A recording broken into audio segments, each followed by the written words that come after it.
नमस्कार साथियों, मेरा नाम अनिल सोलंकी है। मेरे यूट्यूब मंच लाउड जाट वॉइस में आप सबका स्वागत है। साथियों, जो एक हिंदू राष्ट्र की परिकल्पना हमारे देश के कुछ लोग कर रहे थे, कुछ बुद्धिजीवी लोग कर रहे थे, कुछ एलिट क्लास के लोग कर रहे थे,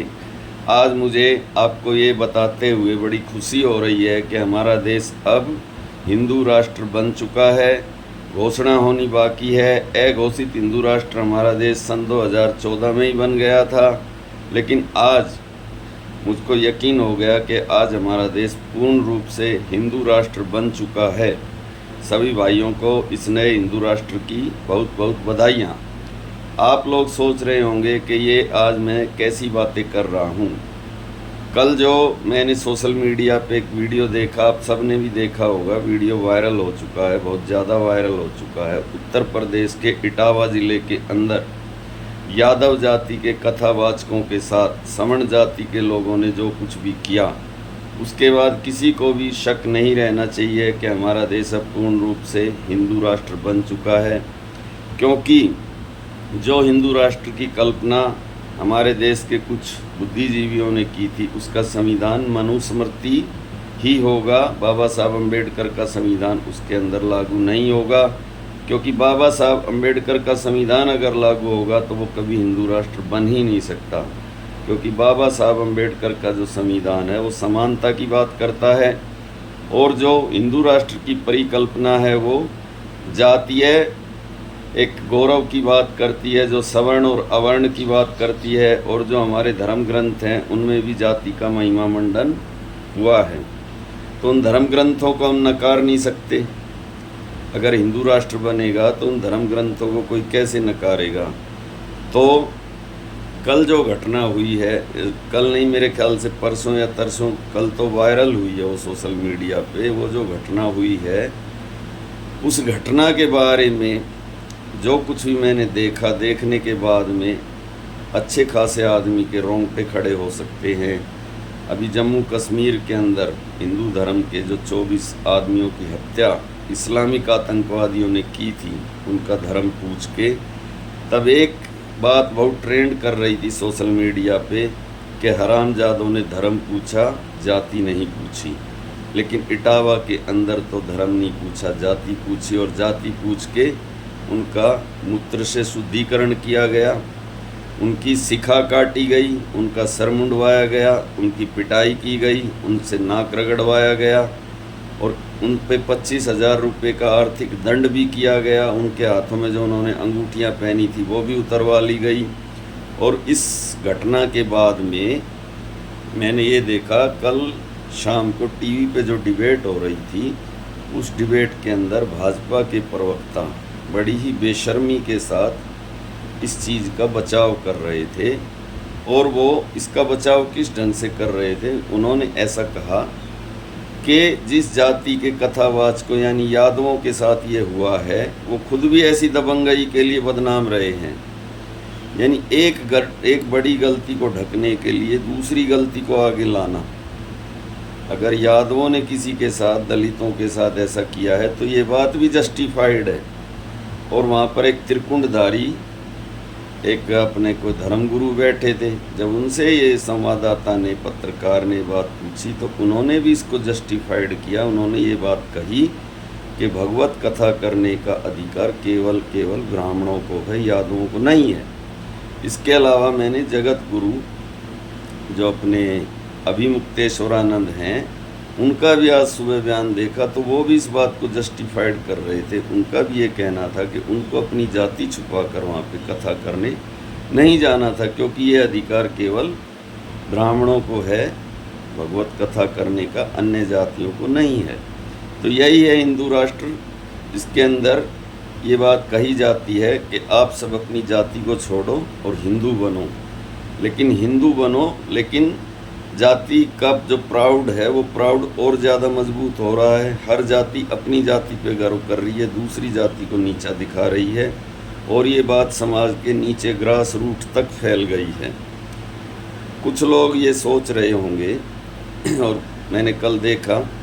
एक राजनीतिक विश्लेषक ये बात बोल रहा था कि इस घटना से भारतीय जनता पार्टी को चुनाव में नुकसान होगा। तो मैं उसकी बात से बिल्कुल भी एग्री नहीं करता। भाजपा को इस घटना से कुछ भी नुकसान नहीं होगा, बल्कि फ़ायदा होगा।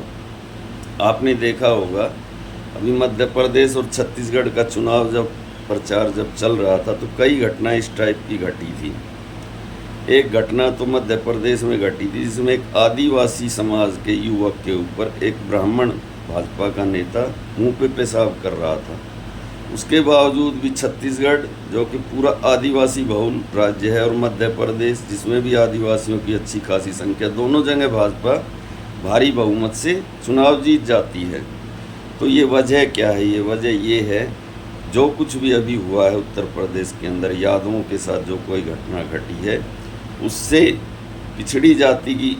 पिछड़े समाज की अन्य जातियों को रत्ती भर भी दुख नहीं हुआ होगा, बल्कि उनको ये खुशी हुई होगी कि ये जो यादव समाज है, क्योंकि उनके दिमाग में यह बात भर दी गई है कि ये जो यादव समाज है ये हिंदू विरोधी है, ये दूसरी ओबीसी जातियों का हक खाने वाला समाज है, ये मुस्लिम प्रस्त समाज है। और ऐसा एक एक करके सबके साथ होता है। एक जाति के साथ ऐसा होता है तो दूसरी जाति को कुछ फ़र्क नहीं पड़ता है, और दूसरी जाति के साथ ऐसा होता है तो तीसरी जाति को कुछ भी फर्क नहीं पड़ता है। ये है आज के हिंदू राष्ट्र की हकीकत। कुछ लोग कहेंगे कि मैं अपनी बात ज़्यादा कहता हूँ, दूसरों की बात कम कहता हूँ, लेकिन अब बात चली है तो बात मुझे कहनी ही पड़ेगी। भाइयों, मुझे उस दिन यकीन हो गया था कि कम से कम हमारा जो जाट समाज है वो तो अब हिंदू नहीं रहे, क्योंकि जब हमारे समाज के बच्चे, पहलवान बेटियां जिन्होंने ओलंपिक के अंदर हमारे देश का गौरव बढ़ाया था, जब वो इंसाफ की बात लेकर जंतर मंतर पर धरने पर बैठी, उस समय जैसा एक अभियान चलाया गया उनके खिलाफ, क्योंकि जिस आदमी पर यह आरोप लगा था वो बृजभूषण शरण सिंह हिंदू धर्म की एक सवर्ण जाति से आता था, तो लोगों ने, उसके भारतीय जनता पार्टी ने, उसके आईटी सेल ने, उसके समर्थकों ने, हिंदूवादी संगठनों ने, साधु संतों ने जिस ढंग से इकट्ठा होकर बृजभूषण सिंह का बचाव किया और हमारे समाज के उन बच्चों को ही खलनायक साबित करने की कोशिश ही नहीं की बल्कि खलनायक साबित भी कर दिया। तभी मुझे ऐसा लगा था कि जाट समाज अब कम से कम हिंदू कहलाने का तो बिल्कुल भी दावेदार नहीं बचा है, क्योंकि जिस हिंदू समाज के अंदर इंसाफ नहीं मिल सकता, उस हिंदू समाज के अंदर अब रहने से कोई भी फ़ायदा नहीं है। अगर बृजभूषण की जगह ये जो अपराधी था बृजभूषण शरण सिंह, इसकी जगह कोई मुसलमान होता, कोई मुस्लिम सांसद होता, और बीजेपी से ना होकर समाजवादी पार्टी या कांग्रेस पार्टी से होता, और तब हमारे समाज के बच्चे विनेश फोगाट, साक्षी मलिक और बजरंग पूनिया उसके खिलाफ जंतर मंतर पर धरना देने के लिए बैठ जाते, तो आरएसएस, भाजपा, बजरंग दल, विश्व हिंदू परिषद और अन्य हिंदूवादी संगठन और साधु संत उनको हिंदू धर्म के एक योद्धा के रूप में पेश करते तथा उनके साथ तन मन और धन के साथ खड़े होते